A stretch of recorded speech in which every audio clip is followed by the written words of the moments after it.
Like we go through, I see a cycle of storytelling as women, most of us. We start feeling very silenced and shrunk and unheard.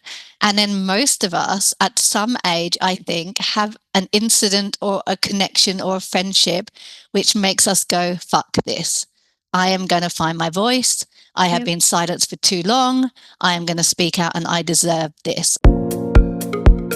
Welcome to the Goodbye Good Girl Club, the podcast. I'm your host, Kasey Edwards, author of Goodbye Good Girl, Hello Me.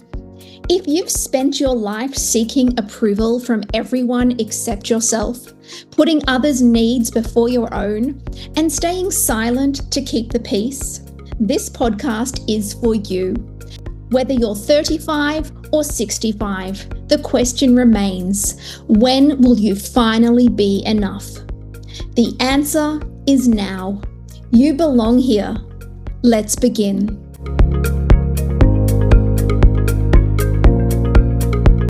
Welcome everybody to our 7th Goodbye Good Girl Club. I am just so excited that you have joined us. This is actually a bonus club, which I wasn't planning, but I'll get into that in a moment, with the wonderful Amy Molloy. And I will be introducing her and she will be sharing some wonderful wisdom and experience with us in just a moment. I am coming to you from Melbourne, Australia, where I am very fortunate to live on the beautiful lands of the Bunurong and Wurundjeri peoples of the Kulin Nation.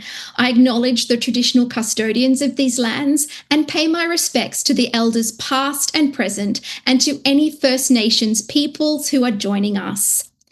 And I would like to take a moment to thank all of you, whether this is your first club or your 7th club or somewhere in between. Thank you so much for giving yourself, giving each other, and giving Amy and me this 1 hour to fill our buckets and share space with other smart, supportive, and inspiring women. And as I say every time, joining this club is not just an act of self-love, it is actually an act of rebellion, because women in our society are so rarely encouraged to do something wholly for ourselves. One woman who has inspired thousands of women to live and speak and write more authentically is Amy Molloy. So Amy is an award-winning journalist, an editor, and the writer of the hit podcast, The Space. The founder of Light Writer Media, she works with women across the world to turn their life experiences into books, blogs, pods, and TV shows with boundaries and self-compassion. And tonight she is here to share her wisdom and experience with us on how to tell our stories authentically, powerfully, and safely. So please join me in welcoming Amy Molloy.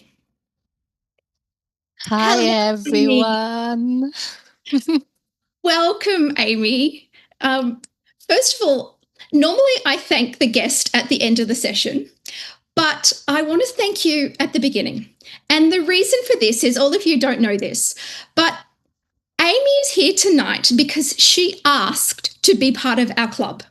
Now, if you will remember, a few months ago, Kemi Nekfapil was our guest on the club, and she talked about the gift of asking and self-worth. And she said, self-worth isn't something that we wait to have bestowed on us. It's something that we create ourselves through the actions that we take and through asking.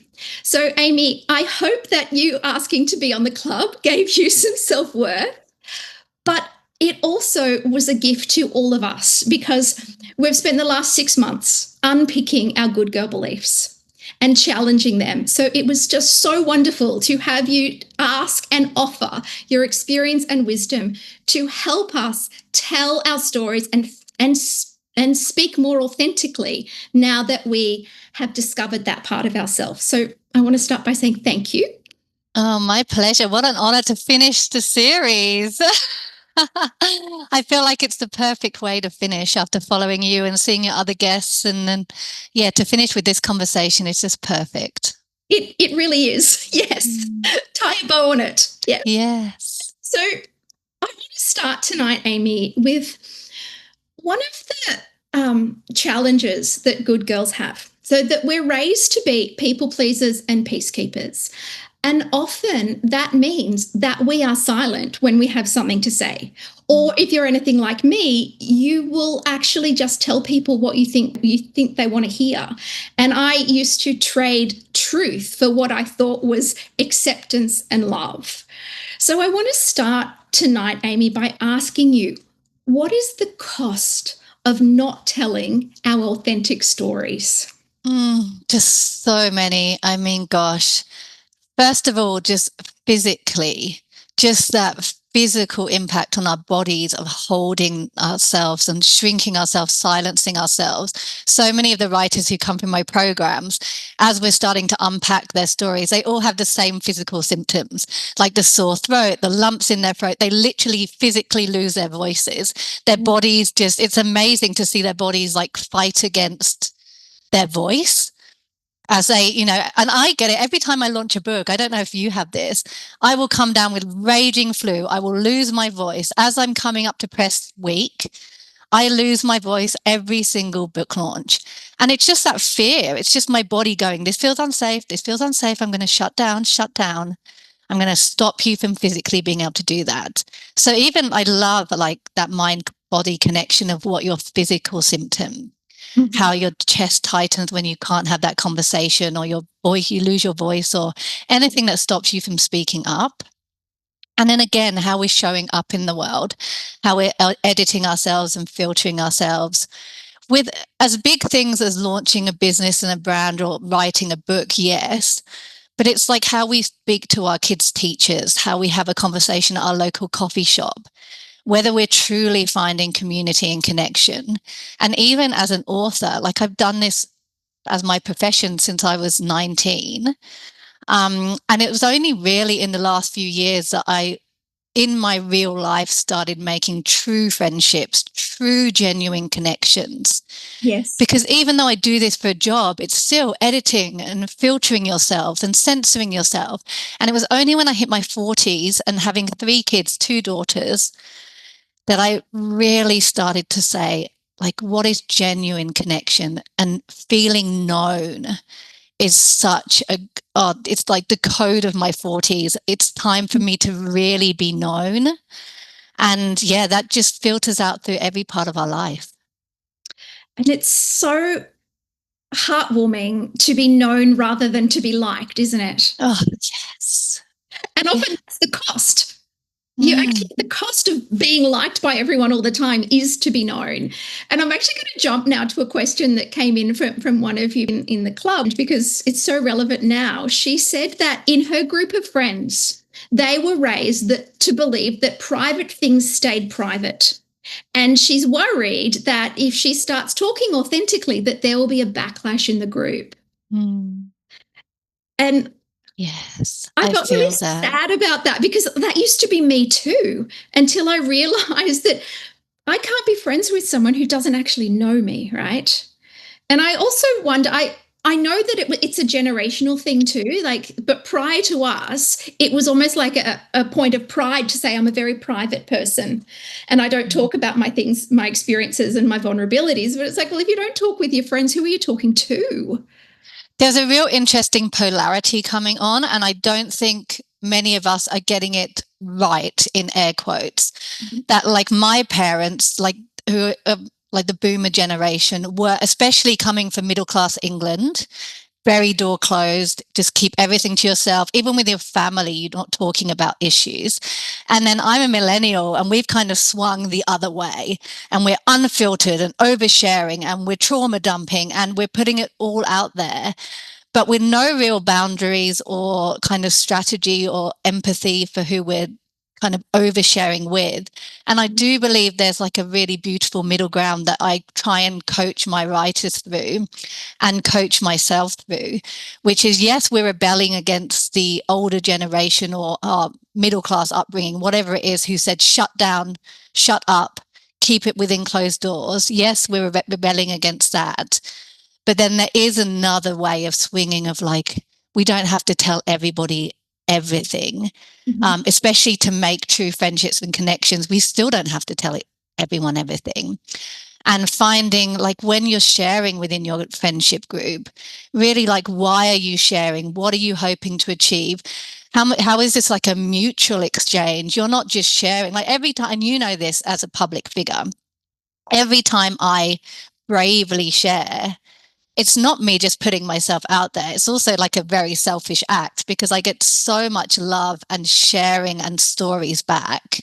Mhm. Every time I launch a book, it's like tenfold what I get back in people reaching out with their stories. And so, in my experience, when you do open yourself up and you let yourself be vulnerable, you are mostly met with love and empathy and kindness.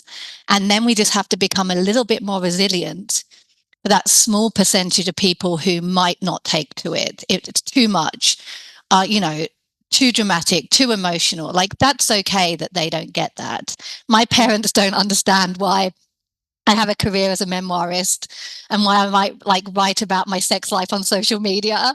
They absolutely flummox. They're very proud of me, but they are flummoxed by it all. For me, it's a really important part of my purpose on this world is to break taboos and share these stories and kind of break down barriers. And so my is very clear. It's also very clear in my friendship group if I'm sharing about my sex life after kids or whatever it is. I'm doing it to open a conversation that I hope helps the circle, not just me being like, I've got to vent at you. So Yes. hopefully that makes sense. How do we find the line between sharing for the benefit of everyone and ourselves and trauma dumping? Yes.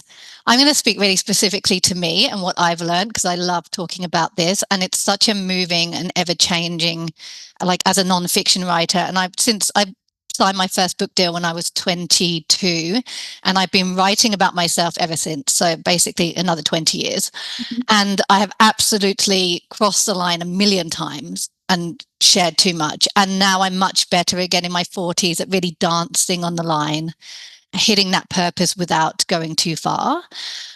Interestingly, I find that I tend to overshare when my self-esteem is low and when Right. I don't feel safe in my value, especially in a room.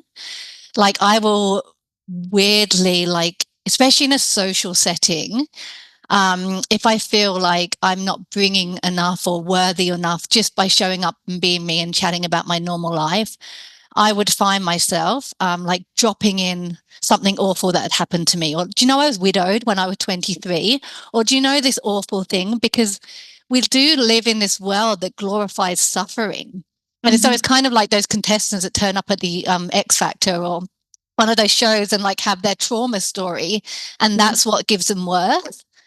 And I find myself at certain seasons of life where I'm feeling less secure in who I am, I will talk about my suffering more and Right. not in a genuine like place that we're sitting around with friends in a way that actually does feel true to me.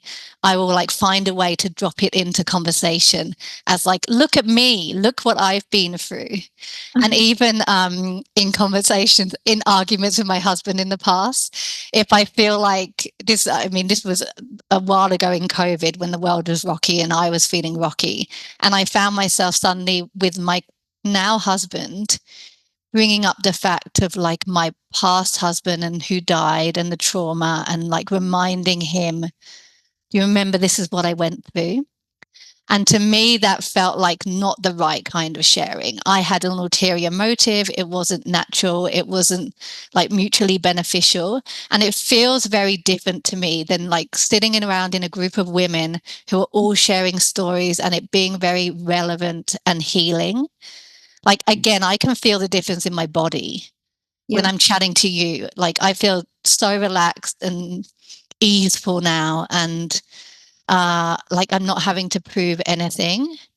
But I've been in many interviews and many speaking gigs and situations where it hasn't felt that way. And I can feel the difference in my physical body. And absolutely afterwards, when walking away, I'm like, oh, I've got the ick. I crossed my own line. Yeah. And sometimes we have to cross it to learn. Next time, I'm not going to go that far. Sometimes it's trial and error. Well, I think that's a really great message from the story that you've just told is that, I mean, look at you with your amazing successful career and very functional life, it looks like, but you've crossed your line so many times, right? But So many times. you can, I think maybe we don't really know where that line is until sometimes we cross it, but then we can step it back, right? Absolutely. And, we find the different situations. Like I was speaking to someone who I'm writing a book with the other day, and she was saying that she had shown her brother the first draft of her book, and she's writing like a spiritual book. It's really beautiful, but she'd given it to her brother, hoping for him to love it. Right. And he's not in that world. He's not into the spiritual world at all. She gave it to the wrong audience. And I get it. She wanted him to love it. But she came away like feeling that vulnerability hangover, feeling like, she offered up a part of herself and he rejected it. And I also said, it's tough, but we do have to pick our audience. Yes. Like we have to, it might not be that our parents are the right people to discuss your breakup with. It might not be that like my partner is the right person to discuss spirituality with because he's a scientist and he's just not going to be able to meet me there. And again with our friends like who come and go through our lives, hopefully at a certain point, and most women I think like we go through, I see a cycle of storytelling as women, most of us. We start feeling very silenced and shrunk and unheard. And then most of us at some age, I think, have an incident or a connection or a friendship which makes us go, fuck this. I am going to find my voice. I have been silenced for too long. I am going to speak out and I deserve this. And for some of us, it happens at 20 and some at 60.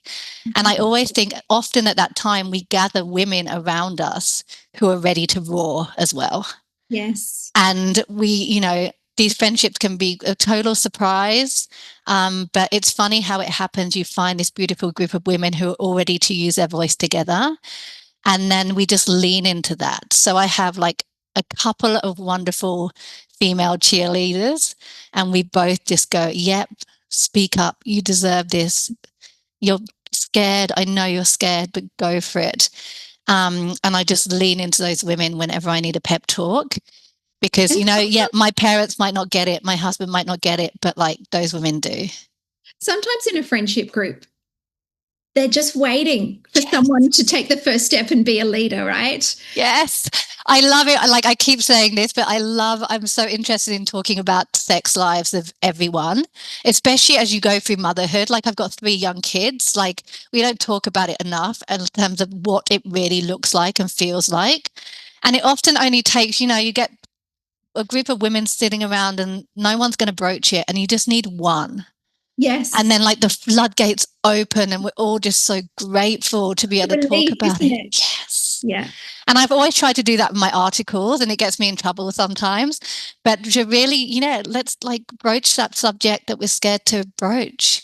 And then we get over that barrier societally and that becomes normal. Like I was at the cusp of the mental health movement when we weren't talking about anxiety and depression. And like I came from a family where that was like rich in the women in my family, but we weren't talking about it. And I began to write about it. And then that created a tidal wave. And now I'm able to move on to another topic because not that we're like the stigma is gone, but the baton can be passed to the next generation. And so I'm like, okay, what do we need to talk about next? What do we need to write about next? And so even as like all of us, whether you're a writer or whatever your communication style is, it's like, okay, what can we shine a light on? Mm-hmm. Let's like do that. It's a really important point that you make, that not everybody is going to like or approve of what you write. So I have 2 brothers and one is my biggest champion who supports everything I write and reads all my books. And I have another brother who is horrified that I'm airing family laundry and does not support my books. But also another reason that women sometimes don't speak authentically is they're not believed of what they say. And I have one brother who believes what I say, another one who would prefer not to know and not believe. And so my question, Amy, is what advice do you have for people who are afraid that And it doesn't have to be about trauma. It could just be about speaking up in a meeting and offering your opinion or your advice, and knowing that there's going to be people in there who do not think that what you say is credible or just don't believe you. Mm. Well, there's two different sides of that. I mean, if you're literally sharing a story that's to do with your family, you know, like your example, that some of our family are like, why you shouldn't be airing that laundry. Like through my courses and working one-on-one with my writers, there are strategic things we put in place to be like, yes, you deserve to tell your story. However, you're not in an island here. Other people are going to read it, and your story also involves family, friends, ex-lovers, blah, blah, blah. And I don't believe that we should just be able to, you know, hashtag no filter, say whatever we want and write whatever we want, even if we've lived through it. Mm-hmm. So I have a lot of writers who are navigating like domestic violence situations and come out the other side and writing about it, which is so important. However, we do have to edit and self-edit your story and put structures in place to protect other people in this story. So I'm definitely like, sometimes I see people share stuff on social media under the guise of, I deserve to tell this story. You do, and I want you to feel empowered in doing it. However, let's edit it in a way that takes out people that we don't need to be in there, changes details, and protects people. I have an older sister. She's a brilliant supporter of mine, but she's a biochemist. She has no interest in this world. And she's not mentioned in any of my books. I've written 5 memoirs now. You wouldn't even know I had an older sister. And that's just a decision I made a long time ago. No one misses her. She doesn't need to be part of the story. So we have to protect the other people in our stories. And I've got much, much better as I get older at understanding that. And that means that we can feel really like respectful as storytellers. We can still say, I went through this, I feel this. I'm not going to mention this. I also have an ex-husband who I will say in my books, as part of our divorce agreement, I agreed not to write about that relationship. Like we literally, because I was a journo, I was a memoirist. That's He not in knows. any divorce. Totally. And I get it. And like, but you know what I don't do? I'm very much about like, let's lift the veil as storytellers. I'm not just going to not say anything about him, but I write into my books. You may know I had another husband, we divorced, and I agreed never to write about that relationship. And I know as my readers, you're going to respect that. So that's when we're looking at like public, like writing books, writing blogs, doing anything. But, you know, even in conversations with our friends, like I don't tell many people stuff going on with my kids. Mm-hmm. Like if my little boy's having trouble at school, there's going to be my husband's going to know, my mum's going to know, and 2 of my friends are going to know. Everyone else, when they say, how are the kids? I'm going to be like, they're great. And that's totally fine. And I think people would be surprised because I'm known as an out there writer. Yes. I'm fiercely protective of my own story, but also incredibly generous with it as well. And I think that translates to the workplace, to friendship groups, to our family. We get to show up and we get to really decide where that line is, while still being very generous and giving of ourselves and who we are. And I think when you're really firm in that position, the feedback or the pushback doesn't affect you so much, because I know why I'm sharing this. I genuinely believe, like me and you are having this conversation, because I genuinely believe, well, number one, I love talking about it, but I truly believe it helps to people too. So if someone's sitting on here being like, oh, that Amy, she sounds so ... Yeah. That's okay. Yeah. That's okay. Before we continue, I want to tell you about something that might help you on your own journey. If today's conversation is resonating with you, you might want to check out my book, Goodbye Good Girl, Hello Me. It's my personal story of recognizing and challenging the beliefs that kept me seeking everyone else's approval instead of trusting myself.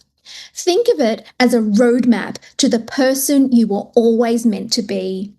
And if you're a parent, grandparent, carer, or teacher who wants to protect your children from inheriting these damaging beliefs, I've also written Raising Girls Who Like Themselves and Bringing Up Boys Who Like Themselves, both bestsellers that show you how to raise kids who value themselves from the inside out. You can find all these books at kaseyedwards.com. And if you use the code podcast at checkout, you'll get $10 off your order. Absolutely everything we hope and dream for ourselves and for our children in our lives become easier when we like ourselves. Now, back to our conversation. What do you think about the saying, which helps me a lot in my writing, that we should write from the scar, not the wound? I say it all the time. a handful of times a week, I say it. Yeah, I truly, absolutely. It's why I used to really vent against like live blogging and kind of live tweeting your whatever, trauma, divorce, whatever's going on. I love people writing in the moment. Like my first book was literally written in real time after my first husband died. But I think every writer needs to pause, like do not post, doesn't need to happen tonight. Pause, at least give it one day, but I mean, hopefully 6 months, and then let it cool, let it calm, and then write from your scars. It makes so much difference. Yeah, I see that, because it's not effective, is it? So I'm following someone on social media at the moment who is definitely making Instagram stories from her wound. And I can see that it is affecting her business. Yes. Because that's not what people want. As a coach, she's looking like she's unraveling. And people prefer to know that you've unraveled and regrouped, right? And then you share the experience from the unraveling rather than the blow by blow unraveling. Would you agree?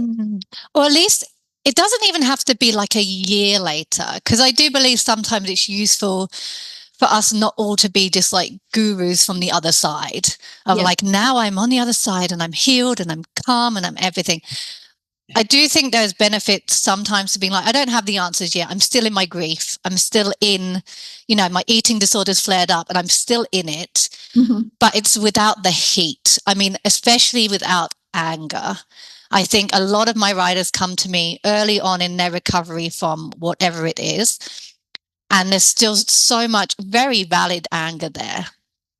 But through the process of normally writing a book with them or whatever we're creating, that anger cools and calms, and that is part of the writing process for me. My books are very much like, I'm a qualified counselor as well, so it's very much an emotional process as well as just like, here's how you write a book. And by the end of writing the book, they always say like, I can't believe that first chapter, that first draft, it doesn't even recognize it as myself now. It's so angry. I'm like, of course it was. You had a reason to be angry, but we were never going to publish that. I was never going to let you post that. We were always going to bring you a little bit further along, not to the end. I don't love a book that like ends with, and then I got married again, or then I had the miracle baby. Like, I love to end a book 3/4 away along the journey, but at least you've got hope. And like, that emotional ladder, we're moving from despair to hope. We don't have to move from despair to elation, but to write from hope is a really powerful thing. I just want to go back to anger, because Angela has put into the chat, why is anger demonized for women? And I mean, I think politically, we're much easier to control when we're not angry. But let's talk about anger in writing. Do you think that it has a place? Yeah, absolutely. So the brilliant author Ray Bradbury, who writes great books on how to write, his prompts, which I used to do years ago, was write about what you love, hate, and fear, which is a journal exercise everybody should do. I used to literally have 3 pages, what I love, what I hate, what I fear. And he would say, just let yourself just pour onto the paper. And I used to do it when I used to, a long time ago, run journaling retreats. We always used to start with that. And just that joy of being able to say, I hate, like, we're not meant to, as women, say we hate anything. Like, we're totally told, like, hate is a nasty word. But yeah, to give yourself permission to love and hate something is incredible. And you can make a list. What do I hate? What do I fear? And that can become the basis of your book. And, writing about anger is really helps us to understand that it's not this one-dimensional thing. It's really complex and nuanced and feminine and masculine, and writing about it is a great way to understand anger. And I'm certainly not saying take it out of your books, taking it out of your pods and blogs. Mhm. I just wouldn't want 65,000 words of anger. Yes. Yeah. And I don't think it feels good to publish or write. I think there has to be that like yin and yang of it all.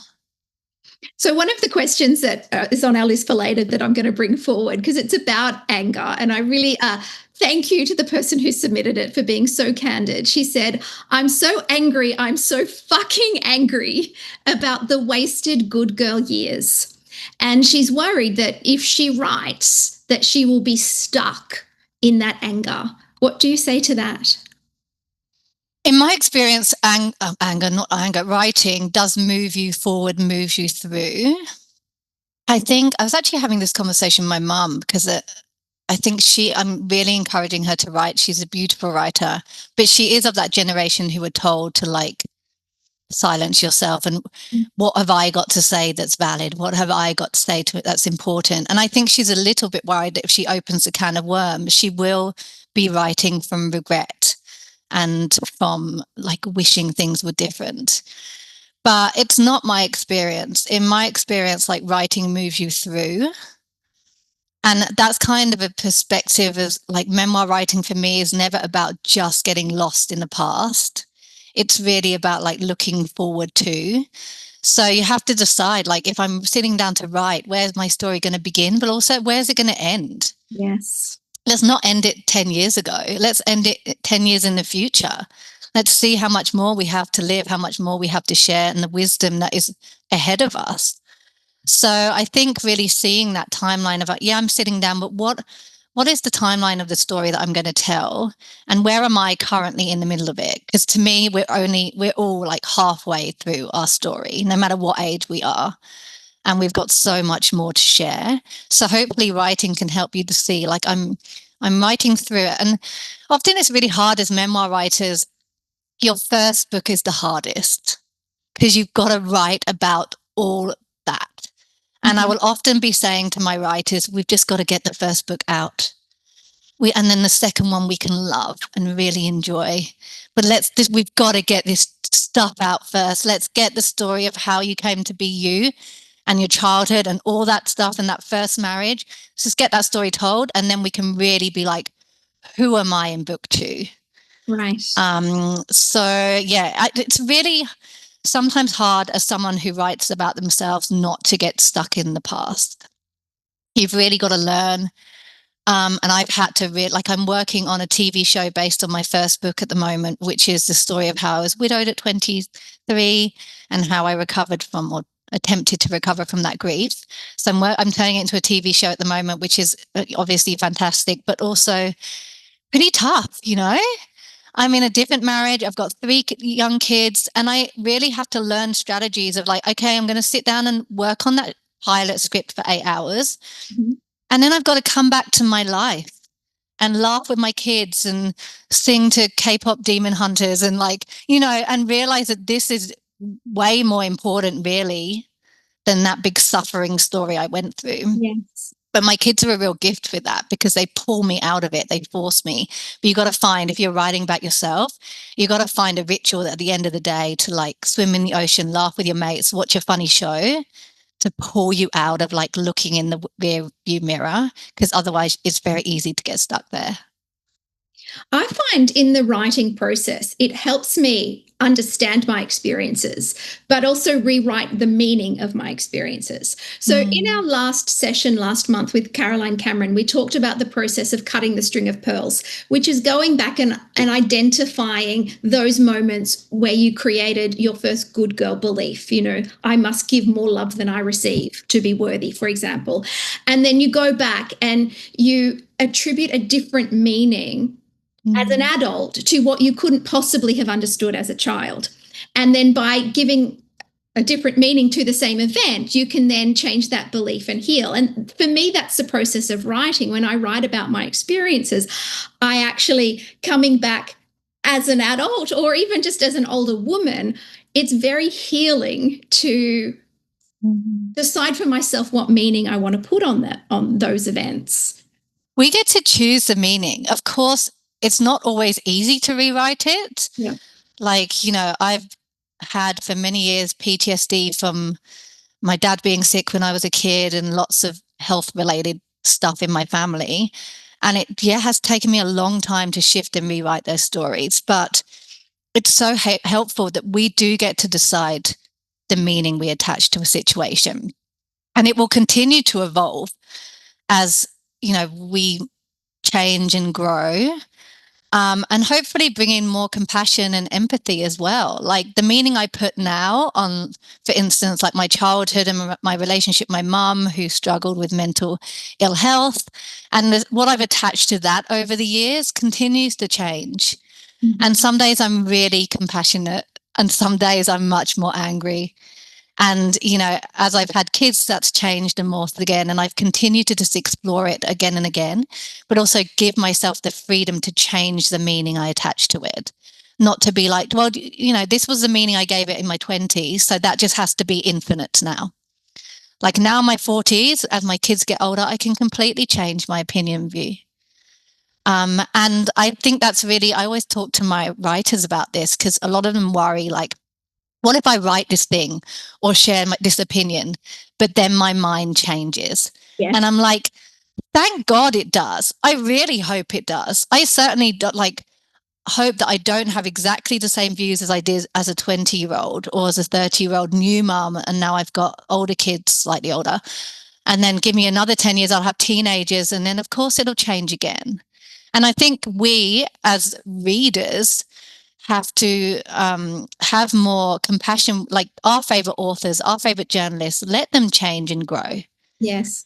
Because then we do the same with ourselves. Like if you find yourself judging someone you follow on social media because like, oh, she used to say this and now she's saying this. Or she used to say she loved that guy and now she's divorced him and she's in love with that guy. Like, yes, let's give them that grace and then we can give it to ourselves as well. We're almost running out of time, which is a shame because I have many more questions for you. I've two more before we go. The first one is, it's a question that's come through from one of the members of the club. Now, Amy, you clearly have a lot of material to write about in your life. And I don't mean that in an insensitive way, but there are lots of experiences that you have listed tonight that you can really draw from. And someone wrote a comment, she wants to write, but she doesn't know if she has anything to say. What would you say to people who are wondering if their story is worth telling? Such a good question. Every single writer who comes to me has those doubts. Even the ones whose stories are like a movie have those moments where they're like, oh, what if I don't have anything to say? It's not special, unique enough, ... For me, I mean, everybody does. I've never met a single person who I'm like, you don't have an amazing story to share. And there's a process I take writers through to identify those pivotal moments and those like life choices and their wisdom and everything that they have to share. But it's often like the most amazing moments aren't the huge things. It's not like I was in this huge car crash or my house burnt down, or it's often really like you were saying, when you're looking at those pearls and saying, when was I silenced? Most of us, it wasn't like I was locked in jail or like beaten for having a voice. It's these tiny little moments when a teacher made a comment at school or, you felt like you weren't seen. It was like so subtle and little, but so impactful. And I love really like turning that into content. Mm-hmm. I'd much prefer to hear about those little tinier moments than like your wedding day or that person's funeral. I love the in between and putting value and realizing like how impactful those everyday moments are. Mm-hmm. And I wanted to say to someone asking about what if you feel shame about your story, because we just have to touch on that. Yes, like please. You are talking to the queen of feeling shame. But it also drives me. Like if I heard a beautiful quote years ago, which I wish I could credit to someone, but I don't know who said it. And it's what we don't make what we don't make sacred, we make shameful. And I really try to make all of these experiences that part of me goes shame, shame, shame, shame. Like, how can we make them sacred? Like, how can we write about sex? How can we write about money and grief and the messiness of what we do? My first book came out 20 years ago, and it was about how after my husband died, I was very promiscuous and had sex with so many men in the first year after he died. And it was such a controversial book when it came out 20 years ago. And people loved it and people hated it. And it's the most important thing I've ever written. And I still get letters from people. And the best thing that ever happened to me was most of my family didn't read it. I get that. But my great grandmother, who was 90 odd, pulled me aside and said she was widowed at the same age as I was in the war. And she went on and had a war child out of wedlock and was sent away to have the baby. And she said, after reading your book, it's the first time I've forgiven myself since then. And we're talking 60, 70 years later. And she said, because of you, I can finally forgive myself. And so that's what we write for, right? We write for those comments and those conversations. We write because actually, when we speak it, it is less shameful. And it does make a difference just putting it out there. So I had so much shame, and I did all the therapy. I did therapy every week for 3 years, and then I did everything else for years, but nothing has helped me with my shame as much as writing, because I came to the conclusion that my shame festered in the dark and that secrets were making me sick. And so it was very difficult for me to tell some of the stories that I have told over my writing career, but that was the best cure for the shame that I carried. And it doesn't have to be, I'm going to write a book. Like, it doesn't have to be, I'm going to literally start a viral Instagram account and tell millions and millions of people. It can be one conversation. It can be like telling our kids something, telling my daughter something. Like, my kids are too little at the moment to explain a lot of my past, but I'm excited for that scary conversation when I get to tell my daughter. Yes. And really push that needle. And, I kind of every time we do it, it gets easier, even though it's scary. And we're being role models for the stigma we want to break down for our kids too. Absolutely. Kids learn what to be ashamed about. They don't come out with shame, right? We teach them. So when you break down that stigma, you are helping the next generation. And I believe in the power of storytelling for easing the intergenerational shame of women in families. Like, I believe that I'm here to ease some of the shame that my mother carried around sex, and her mother we come from Irish Catholic upbringing.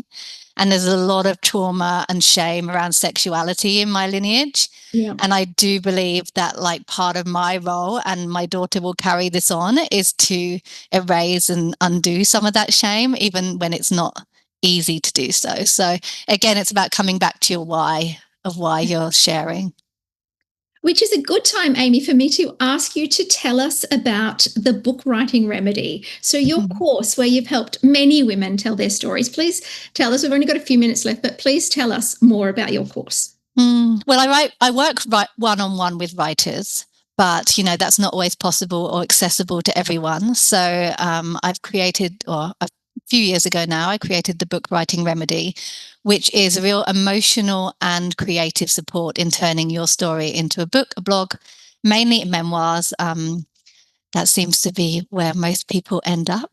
But it will really guide you through the steps. Most importantly, finding those pivotal life moments, protecting the other people in your story. I have a module on shyness and oversharing and how to emotionally support yourself, writing through difficult periods. It's really not just about this is how you structure a book. It's about writing a book is an emotional roller coaster and so worth it. But let's make sure that you have a cheerleader who's on your side doing it with you. Yes. And you have a discount for your course. Yes, you can go on my website, amymolloy.com.au. Yeah, it's automatic. You just have to go on there. It's an automatic discount. I did it for end of financial year and then never took it down. So Right. it's just rolling. Excellent. We're benefiting from your poor admin. Great. Exactly. I keep saying that to people. We'll just wait. One day I'll get round to it. I'm now going to jump to the questions from the club members. So some of them we've already peppered through, but I want to come to this one about writing in a corporate sphere. And the question is, I am planning to leave my job that from the outside looks great, but from the inside is crushing my mental and emotional well-being. I would love some advice on what to say when I resign. It's a relatively high profile role. And so I think I will need to have some sort of answer to why I'm leaving, both for my team and also externally. And she wants to keep her reputation strong and not burn bridges, obviously. Of course. I also work as a comms advisor for the New South Wales government. So I definitely straddle the corporate world and my other job. And I wrote an article on this recently for Sydney Morning Herald about particularly Gen Z oversharing in the workplace and in recruitment and job interviews, which was very eye-opening because of them saying that, Zoomers in particular are so used to this no filter, oversharing on socials, and then are going into interviews in corporate worlds and continuing that. And really, again, struggling to have those boundaries of how much to share. So for me, it's always in corporate about saying less is more. Mm-hmm. Like we absolutely do not need to give our full life story and why we are leaving. Yeah.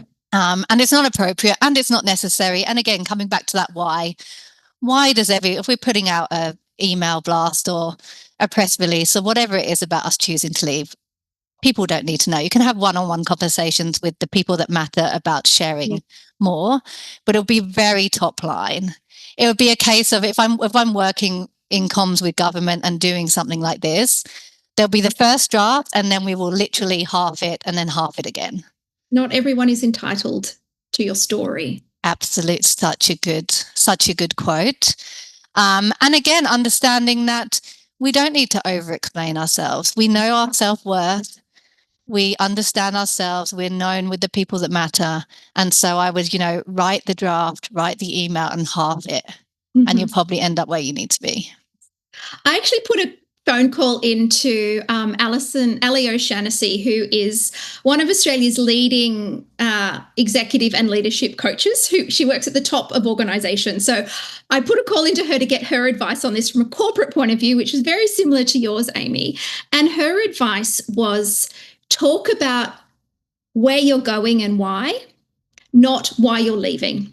So frame it in, there's this wonderful opportunity that I'm going to that is right for me right now, and this is why. Now, that may not be a job. It might be 6 months for me to upskill in something, maybe it's gardening. But anyway, you don't have to go into the details of that. But talk about that you're compelled to go somewhere rather than focusing on that you've got to get out of the place because it's doing your head in. Right from where you want to be. Like I'm always saying when my authors are pitching to publishers and getting book deals, and they're always scared to say I'm an author before their book's in shops. Mm-hmm. I'm like, of course you're an author. We are describing you as an author from this second onwards. So it doesn't need to be like, I can't say I've got an amazing opportunity because I don't have another job yet or I'm not there yet. Mm-hmm. Absolutely. It's already here. And so own that you have amazing opportunities ahead. Come back to self-worth and everything you talk about so much. Okay, one last question. I'm not a writer. I don't have a blog or a platform. And that's a big one now because people think that if you don't have a platform, you can't be a writer. How do I tell my story if I don't have those things? I mean, if you literally don't like writing, there's two different sides of it. It's like, I like to write, but I don't have a platform, or I actually don't enjoy writing, in which case it's like, I mean, the wonders of verbal storytelling, which is what it used to be. I mean, very much we used to be sitting around in a circle sharing our stories with the women in our lives, which is so sad that we don't do that enough anymore, in which case create that One of the biggest articles I've written recently is about the Friday night parties that we have every Friday night. We open our house to everyone on our street from 4 o'clock onwards, and anyone is welcome to come and go. And we all just sit together and talk and eat, and the kids go wild. But we wanted to create a community where people sit together and say they had a great day, say they had a shit day, like whatever was going on. So if you don't want to write, or you don't feel like you have that in you, like create conversation, bring people together. It doesn't matter if you like have a big house or not. Sit in a park and bring people together and share, be the ripple effect of conversation. Or if you do love to write, Substack is an amazing place. So it's a like blogging platform, for want of a better word.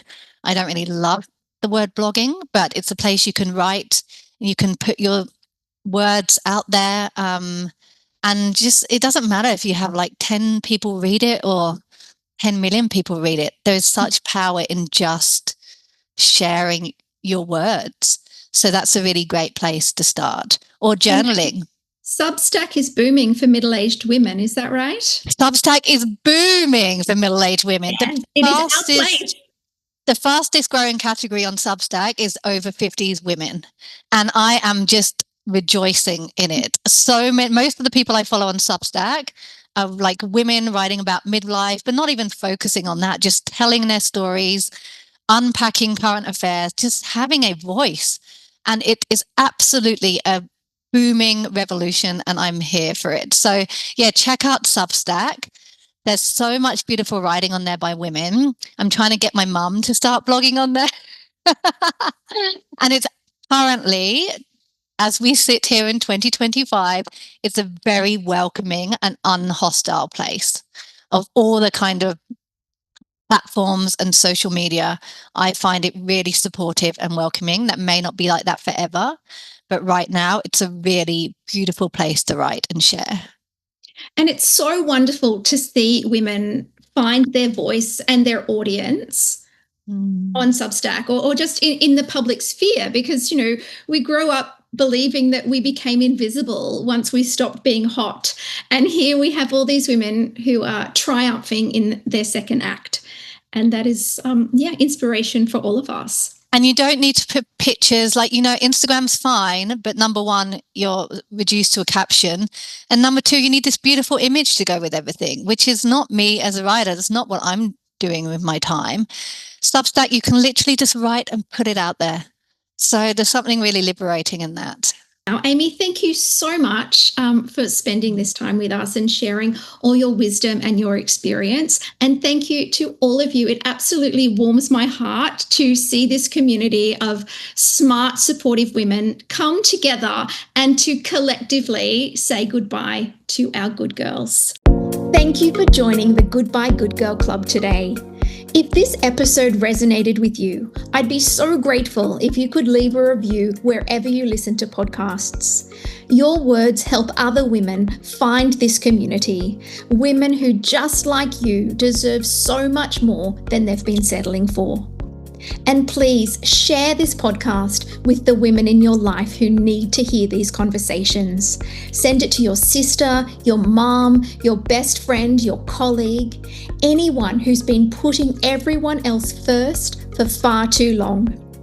If you want a roadmap to saying goodbye to your own good girl, you can grab a copy of my book, Goodbye Good Girl, Hello Me, at KaseyEdwards.com. Use the code PODCAST for $10 off this book or my parenting books, Raising Girls Who Like Themselves and Bringing Up Boys Who Like Themselves.